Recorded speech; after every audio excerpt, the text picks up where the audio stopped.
सध्या वाटाण्याचा सीझन आहे, त्यामुळे वाटाणा भरपूर स्वस्त आहे. तर वाटाण्याचा पौष्टिक नाश्ता बनवूया. तर मिक्सरच्या भांड्यामध्ये 1 वाटी फ्रेश वाटाणा घेतलेला आहे. त्यातच हिरवी मिरची, लसूण, अद्रक आणि 2 चमचे फ्रेश दही घ्यायचं आहे. थोडंसं पाणी टाकून मस्त अशी पेस्ट तयार करून घ्यायची आहे. तयार झालेली पेस्ट आपण एका मिक्सिंग बाउलमध्ये काढून घेऊया. यातच काही भाज्या टाकून घेऊया. यात तुम्ही तुमच्या आवडीच्या भाज्या टाकू शकता. तर आता हा जो व्हिडिओ आहे ना, तुम्हाला डिटेलमध्ये बघायचा असेल तर यूट्यूब चॅनलवरती सुद्धा अपलोड केलेला आहे. सोबतच सुके मसालेसुद्धा टाकून घेऊया आणि व्यवस्थित एकजीव करून घेऊया.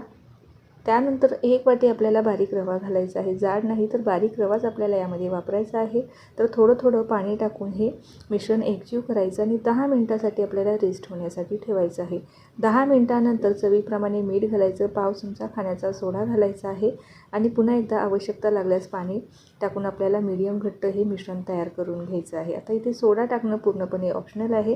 तर हे पहा, अशा पद्धतीचं मिश्रण तयार झालेलं आहे. लगेच आता इथे मी छोटा फ्राय पॅन असतो ना, त्यामध्ये थोडंसं 2 चमचेभर तेल, जिरं, मोहरी, पांढरे तीळ आणि तयार केलेले जे मिश्रण आहे ते टाकून घ्यायचं आहे आणि दोन्हीही बाजूनी छान खमंग खरपूस आपल्याला भाजून घ्यायचा आहे. हा जो नाश्ता आहे ना, हा तुम्ही कढाईमध्ये सुद्धा बनवू शकता. तर मस्त असा वाटाण्याचा पौष्टिक नाश्ता या ठिकाणी आपला खाण्यासाठी रेडी झालेला आहे.